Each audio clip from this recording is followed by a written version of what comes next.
A man gets an iron rod launched clean through his skull. He sits up, and the first thing he asks is when he can go back to work. Not a movie, a real medical case, and not even the most extreme one here. You've been told the body is fragile. It's not.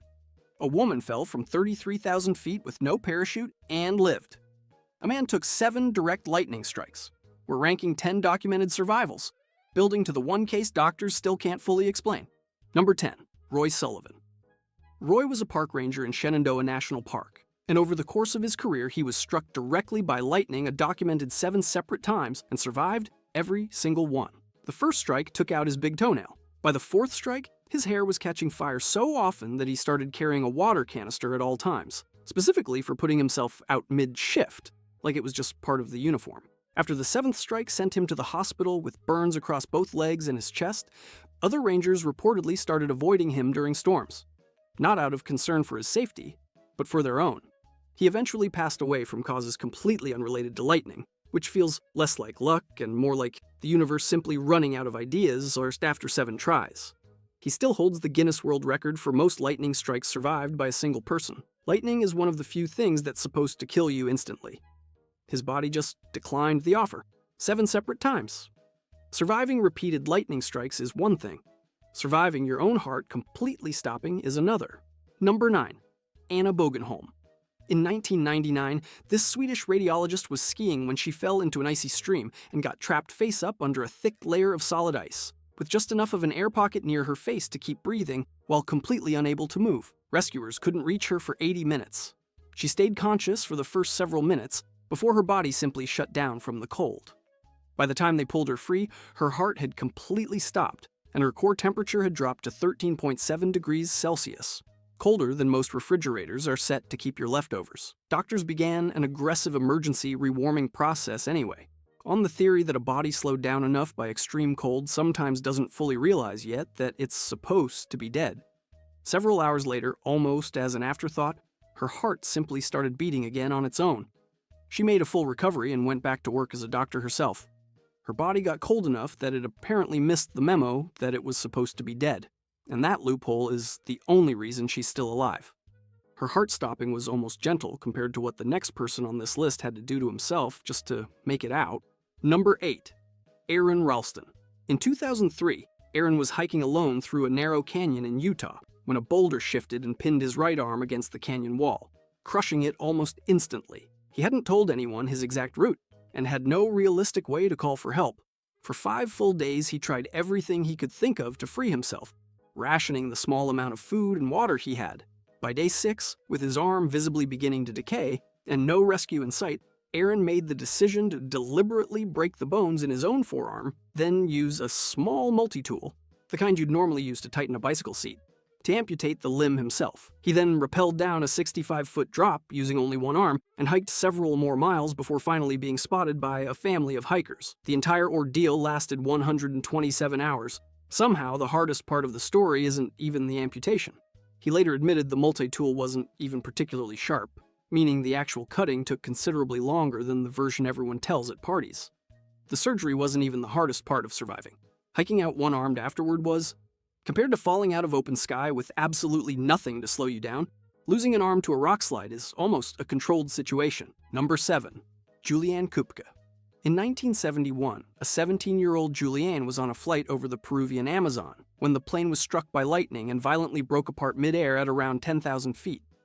She fell the entire distance still strapped into her seat, spinning through open sky for what felt like several minutes, before crashing directly into the dense rainforest canopy below.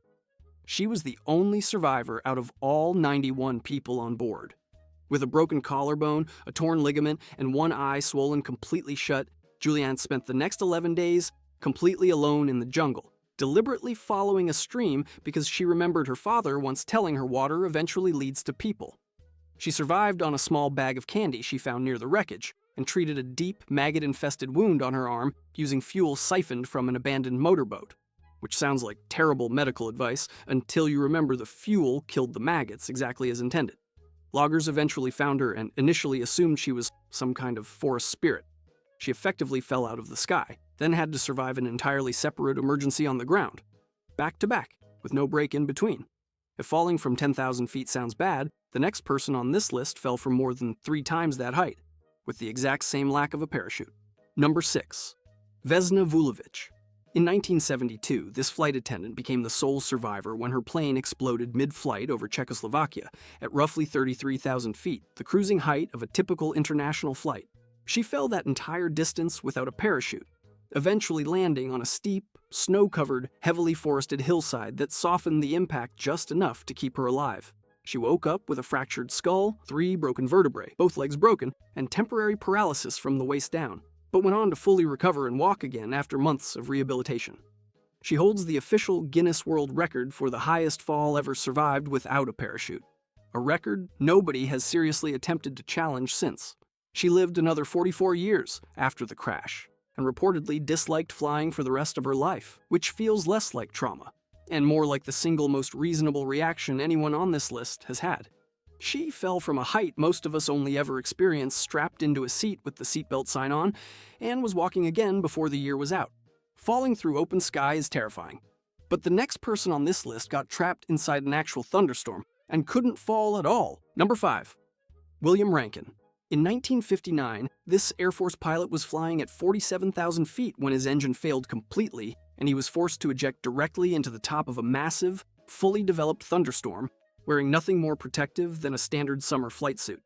The altitude alone should have killed him from lack of oxygen within minutes. Instead, the storm's violent internal updrafts caught his parachute and threw him back upward every time he tried to descend, trapping him inside the storm system for roughly 40 minutes straight. During that time, he was pelted continuously by hail, repeatedly blinded by lightning detonating feet from his body, and at one point hit by turbulence violent enough to rupture tissue beneath his skin. He finally landed in a forest below, fully alive, having technically ridden out a single thunderstorm longer than most commercial flights last from takeoff to landing. He didn't just survive a lightning storm, he survived being suspended inside one for nearly an hour, longer than most flights even spend in the air.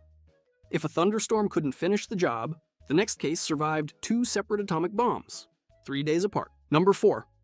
Tsutomu Yamaguchi. In August of 1945, Tsutomu was on a business trip in Hiroshima when the first atomic bomb was dropped on the city, leaving him with severe burns across the upper half of his body and significant hearing damage. He sheltered in a basement that first night, then traveled home the very next day to his actual hometown, Nagasaki, to recover, arriving just in time to survive the second atomic bomb dropped on a different city only 3 days later. He is the only person ever officially recognized by the Japanese government as a confirmed survivor of both atomic bombings. Despite everything his body absorbed across both events combined, he went on to live to the age of 93, working for decades afterward and even speaking publicly about nuclear disarmament later in life. His body absorbed 2 separate nuclear detonations 3 days apart, and the official record shows decades of ordinary life afterward, which raises the genuinely uncomfortable question of how much the human body can actually take before it stops. If a nuclear bomb couldn't end things, the next case involves a beam of radiation precise enough to be aimed directly at one man's skull. Number 3. Anatoly Bugorsky.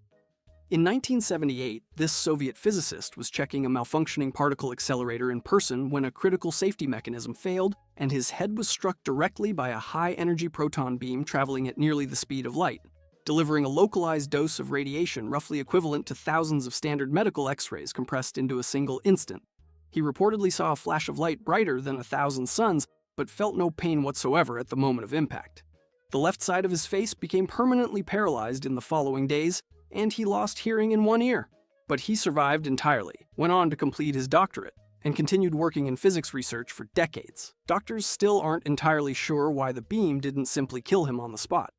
The closest anyone's come to an explanation is that the beam happened to be narrow enough to miss anything immediately essential to staying alive. That isn't really a medical explanation. It's a coin flip that happened to land the right way. Surviving a direct beam of radiation is one kind of luck.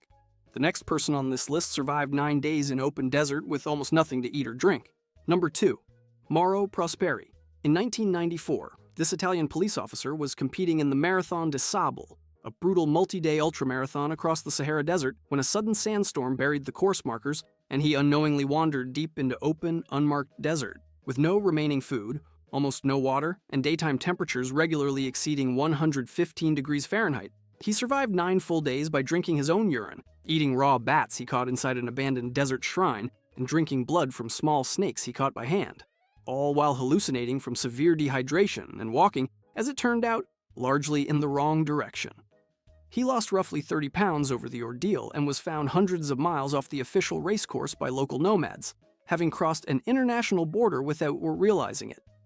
He recovered fully, and went on to compete in the exact same race multiple more times afterward, simply because he wanted to finish what he started.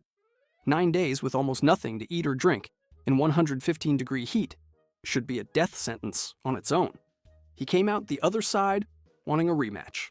And then there's number 1. Every other entry on this list involved the body surviving something happening to it from the outside.